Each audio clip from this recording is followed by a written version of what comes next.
I, 34M, am the younger brother. Stephen, 41M, is older by 7 years, and our entire lives that gap was the only thing he ever needed to feel like he was above me. Not smarter, not more successful, just older.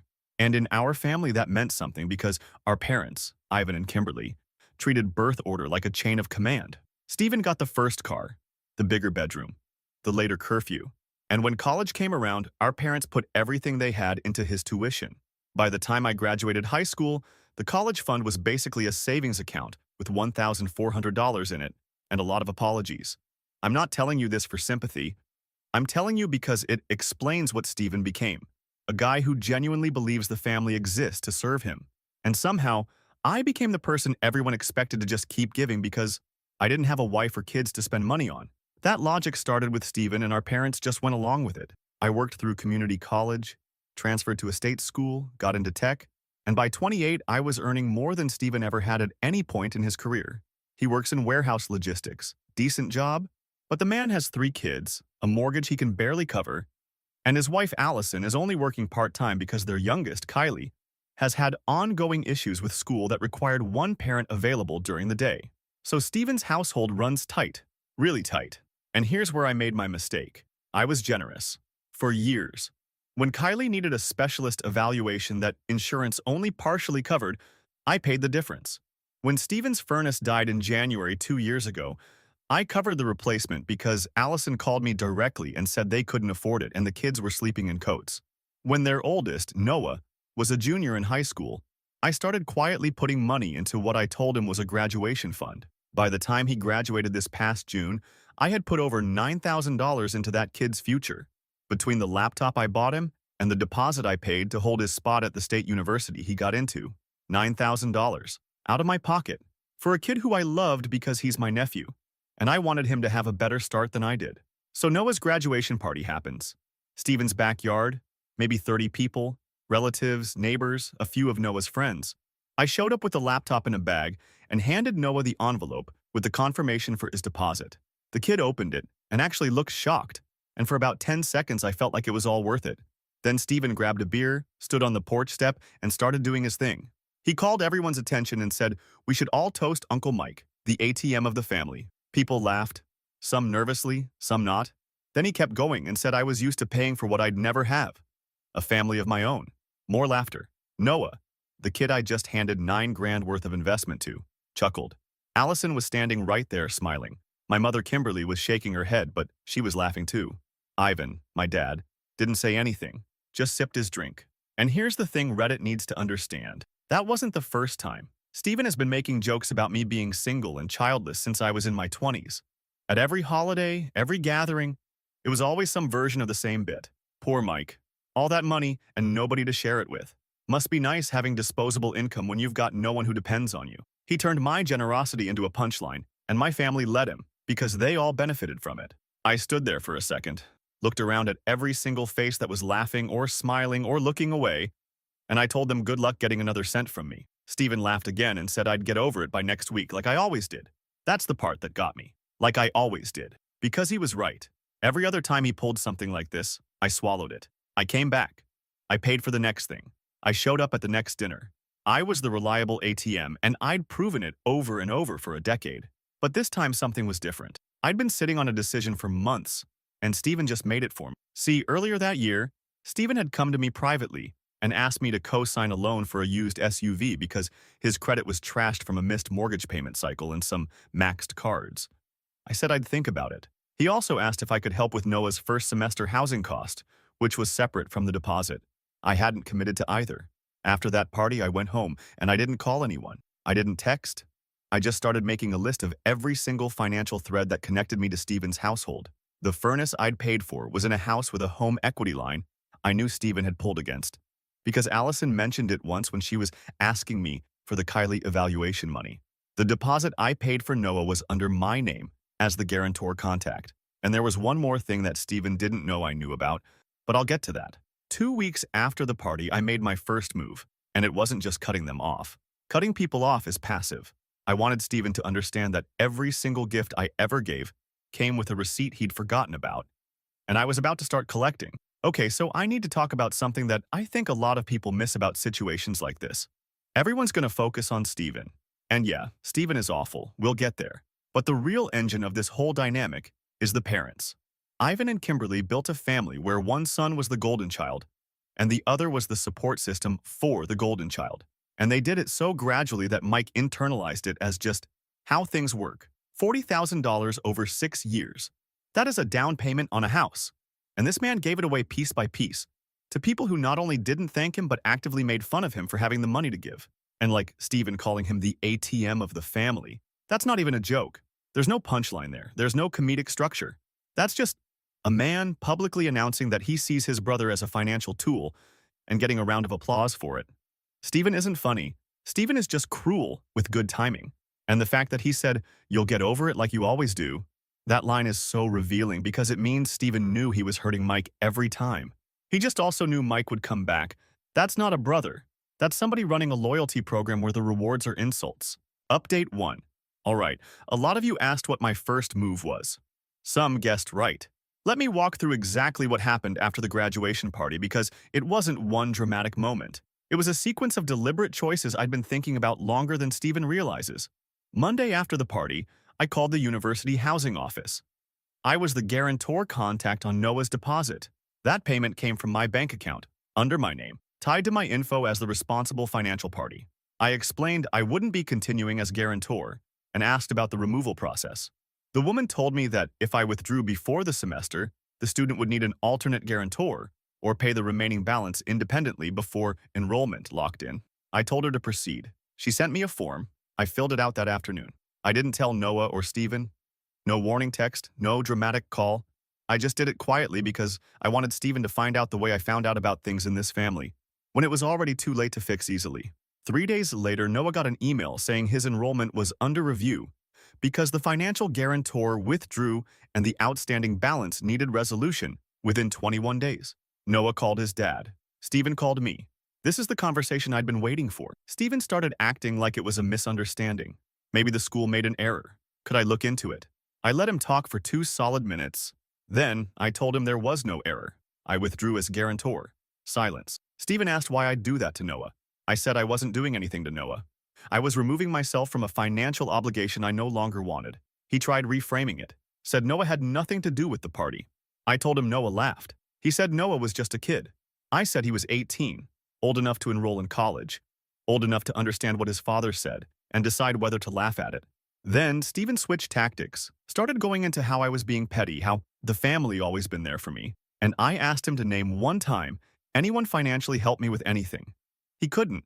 He started talking about emotional support and holiday dinners like that equaled $9,000 and a furnace, and specialist appointments. I told him those aren't the same, and he knows it. He got angry and said I was acting like I was better than everyone because I had money. I told him I was acting like someone who got called an ATM in front of 30 people and stopped dispensing cash. He said I was blowing one joke out of proportion. I reminded him it wasn't one joke. It was a decade of jokes. And the party was just when I stopped pretending it didn't bother me. The call ended with Steven saying, "I'd regret this because family is all you have." I told him that sounded real nice coming from the guy who turned his brother into a punchline for 10 years. Now, here's where a new complication came in. 2 days after that call, my mother Kimberly texted asking me to come to my parents' house for Sunday dinner to talk things through. I went because these are still my parents. What I walked into was not a dinner. It was an intervention for me. Steven and Allison were already there. My dad Ivan was in his recliner, not making eye contact. Kimberly started saying she understood I was upset, but pulling Noah's college support was too far, and I was punishing a child for something his father said. I listened to about 15 minutes of this. Allison said Noah had been anxious all week about enrollment. Steven sat there letting everyone else do his work, which is what he always does. Why, yes, creates the mess, then lets the family clean it up while he plays the calm one. Kimberly asked me to re-sign as a guarantor and promised Steven would apologize. Steven nodded along like a kid, agreeing to say sorry so he could get screen time back. I looked at my mom and told her I've given this family over $40,000 in 6 years, and the only acknowledgement I ever got was being called an ATM at a party. I told her I wasn't re-signing. Then I told Steven directly, "You have 21 days to figure out Noah's housing." And that clock started 3 days ago. Allison argued I was being cruel, that Kylie's situation already had them under strain, and now I was adding Noah's college on top. I told her I wasn't adding anything. I was removing myself from their budget, which they should have planned for instead of assuming I'd always cover the gaps. Ivan finally said maybe I should think about it for a few days. I told him I'd been thinking about it for 10 years. I left, but that wasn't it. Because what I hadn't told anyone, not Stephen, not my parents, was the thing about the cosign. Stephen asked me months ago to co-sign a loan for a used SUV.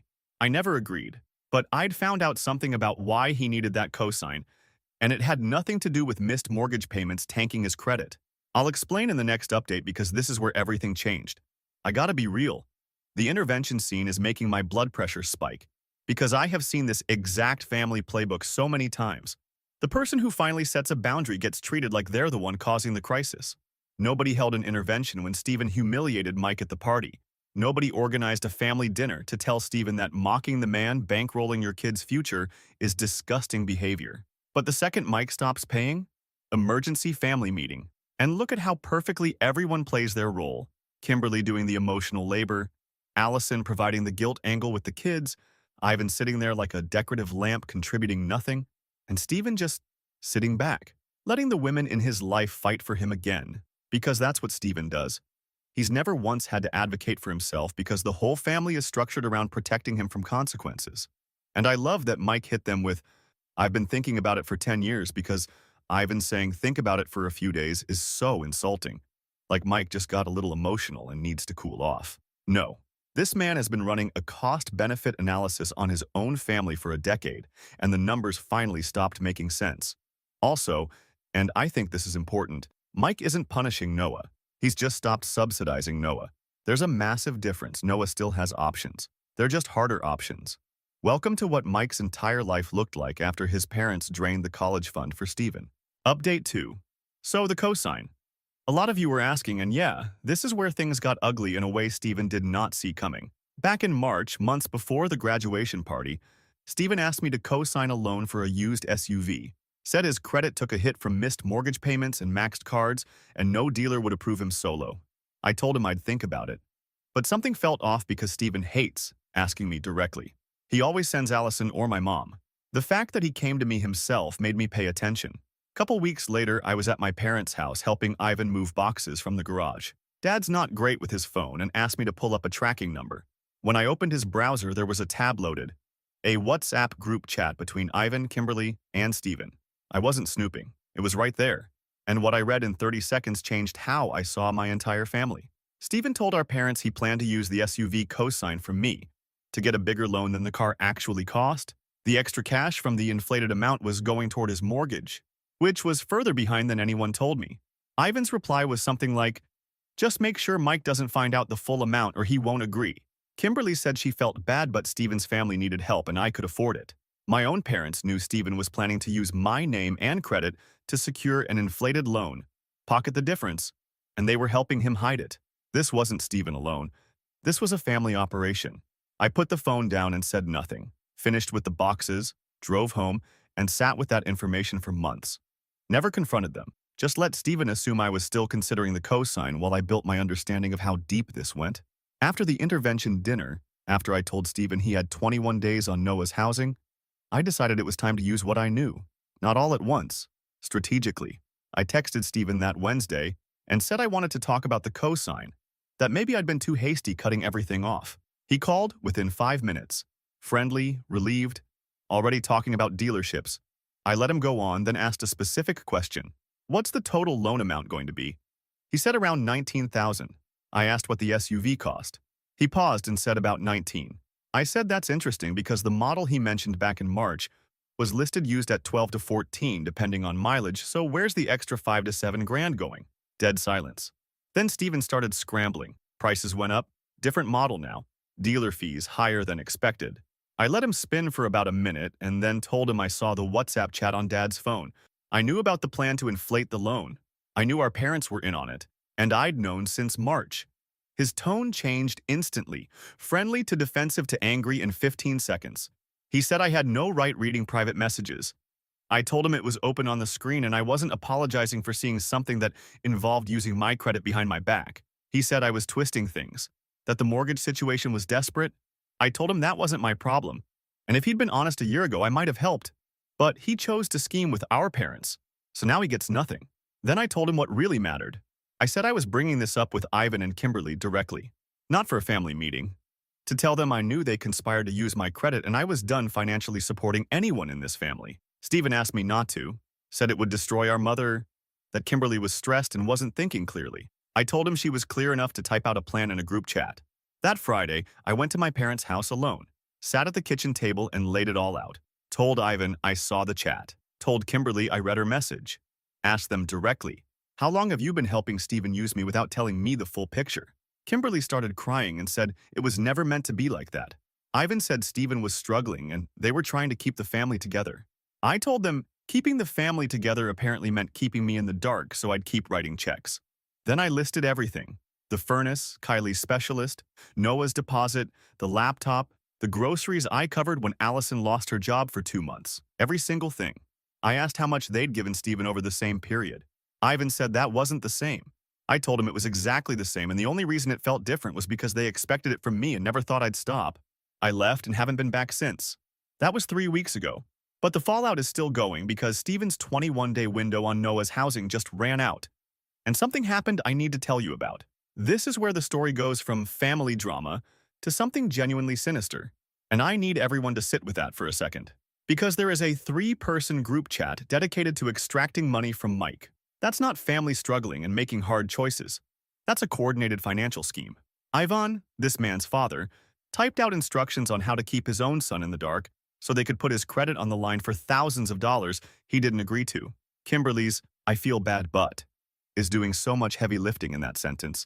Because I feel bad but he can afford it is how people justify taking from someone without their consent. That's not love. That's asset management. And the way Mike played the phone call with Stephen, dangling the co-sign, letting him talk about dealerships, slowly tightening the questions until Stephen had nowhere to go, that was surgical. Mike spent months holding this information like a card he knew he'd eventually need. And when the time came, he didn't rage, he didn't cry. He just asked questions he already knew the answers to and let Stephen hang himself with his own lies. I'm going to be honest, that level of patience is either deeply impressive or slightly terrifying, and I think it's both. And when Stephen said it would destroy our mother, brother, your mother helped plan it. She's not a victim here. She's a co-conspirator who's about to face the one consequence this family never planned for. Mike finding out. Final update. So, the 21-day deadline passed. Noah's enrollment got flagged as incomplete and his housing assignment was released back into the general pool. That meant even if Stephen scrambled to find the money now, Noah would have to reapply for housing and go on a wait list with no guarantee of a spot before the semester started. Stephen found this out on a Monday. By Wednesday, he was at my door. I want you to picture this. My older brother, the guy who stood on his porch in front of 30 people and called me the family ATM. The guy who planned to use my credit to secretly bail out his mortgage, standing on my front step telling me he was begging. He kept saying, "Please, man, I'm begging you. You can't do this to Noah. This is his future." I stood in my doorway and let him talk. He went through every angle. He said Noah had been up all night trying to figure out alternatives. He said Allison was looking into parent loans, but their credit was too damaged. He said Kimberly offered to pull from her retirement, but Ivan shut it down because they couldn't afford the penalty. He said he'd apologize publicly at the next family gathering, in front of everyone, if that's what it took. He said he'd never make another joke about me again. I asked him one question. I said, when you were standing on that porch making your toast, did you think about the fact that the person you were mocking had just put $9,000 into your son's future? He said he wasn't thinking, and it was just a joke and he took it too far. I told him that was the problem. He never thinks about me, not as a person, just as a resource. I told him every single time I showed up with money he saw a wallet, not a brother. And our parents were the same way because they sat in that group chat figuring out how to squeeze more out of me without me knowing. Stephen tried a different approach. He started talking about when we were kids, how we used to share a room, how he taught me to ride a bike, how he drove me to my first job interview. And I told him I remembered all of that, and that's exactly why this hurt as much as it did. Because the brother who taught me to ride a bike grew into a man who treated me like an open checking account and laughed about it publicly. He asked what he could do to fix it. I told him there was nothing to fix because this wasn't a misunderstanding. This was a pattern that went back a decade and involved our parents conspiring to use my credit. I said the relationship as it existed was over, and I wasn't interested in rebuilding it on the same terms where I pay any jokes. Then, I told him what I'd already done that he didn't know about yet. I'd gone through every financial connection between us and severed all of them. The furnace I paid for, I had the original receipt and I'd sent Stephen a formal letter requesting repayment of the full amount since it was installed in a home he'd been borrowing against with his equity line. Was he legally required to pay it? Probably not, but now he had a written record from me establishing that I considered it a loan, not a gift. And if he ever tried to borrow against that house again, any lender doing due diligence would see an unresolved financial claim tied to the property. I also contacted the specialist clinic where I'd paid for Kylie's evaluation and confirmed with them in writing that I was not an ongoing financial guarantor for any future appointments. Because Allison had listed me as a secondary responsible party on the intake forms without telling me. Stephen stood there processing all of this. He asked if I was seriously trying to destroy his family over a joke. I told him it was never about one joke. It was about years of being used and mocked simultaneously, and the cosign scheme proved it wasn't going to stop. He left. Allison texted me that night, a long message about how Kylie's next evaluation was coming up, and they'd been counting on the coverage arrangement, and now the clinic was requiring full payment up front. She said I was tearing apart a family that loved me. I didn't respond. Noah texted me separately the next day. First time he'd reached out directly through all of this. He said he was sorry about the party and that he didn't realize how much I'd done for him and he shouldn't have laughed. He asked if there was any way I'd reconsider helping with his housing. I told him I appreciated the apology and it meant more coming from him than anyone else in the family. But the answer was no. I told him to look into financial aid appeals and work-study programs and that the university has emergency housing options for students with changed financial circumstances. I gave him practical advice, but I didn't give him money. That was 2 weeks ago. Stephen's mortgage is now 4 months behind. Noah is scrambling to find alternative housing before the semester. Allison is trying to get a full-time position, but the job market in their area is tight. My parents haven't contacted me since the kitchen table conversation. The whole family structure that ran on my money is collapsing, and not a single one of them saw it coming, because they all assumed the ATM would never shut off. Shout out to everyone who told me to hold firm. You were right. And to the person who said I should have done this years ago, yeah, I know, but better late than never. Stephen wanted to toast the ATM of the family. Well, the ATM is closed. Permanently. Man. Okay, so here's where I land on this, and I'm going to be more nuanced than the comments section probably wants me to be. Mike is right. Fundamentally, unambiguously, completely right to stop being this family's financial backbone. The cosign scheme alone would be enough to justify going nuclear. The decade of public humiliation on top of it? The parents being in on it? Done. No reasonable person could argue he should keep writing checks. But, and I need to say this, there's a part of this that sits uneasy with me, and it's the way Mike handled Noah specifically. Because Mike said he loved that kid. He said he wanted Noah to have a better start than he did. And then when the moment came, he used Noah's enrollment as the weapon to hurt Stephen. Noah became collateral damage in a war between brothers, and yeah, Noah laughed at the party. But Noah also grew up in a house where mocking Uncle Mike was just the culture. That kid was marinated in it. The apology Noah sent was the most genuine thing anyone in this family produced through this entire situation. And Mike acknowledged that, but still said, no. I understand why. I respect it. But I also think 10 years from now, Mike might feel something complicated about that specific decision. Everything else, though? The furnace letter? Genius. Not because it's legally enforceable. Mike basically said it probably isn't. But because it turns every future financial move Stephen makes into a reminder that Mike exists and Mike is done being invisible. The clinic guarantor removal? That's not petty. That's self-preservation because Allison put his name on forms without asking. This family was literally signing him up for financial obligations behind his back. That's not love. I don't care how you frame it. And Stephen showing up at the door talking about bike rides and shared bedrooms, I actually think that was the first honest moment Stevens had in this entire story. I think for the first time he actually felt what he was losing. Not the money, the brother. But it came too late. And it came in the form of begging, which means even in his most vulnerable moment, Stephen was still trying to get something from Mike rather than just being sorry.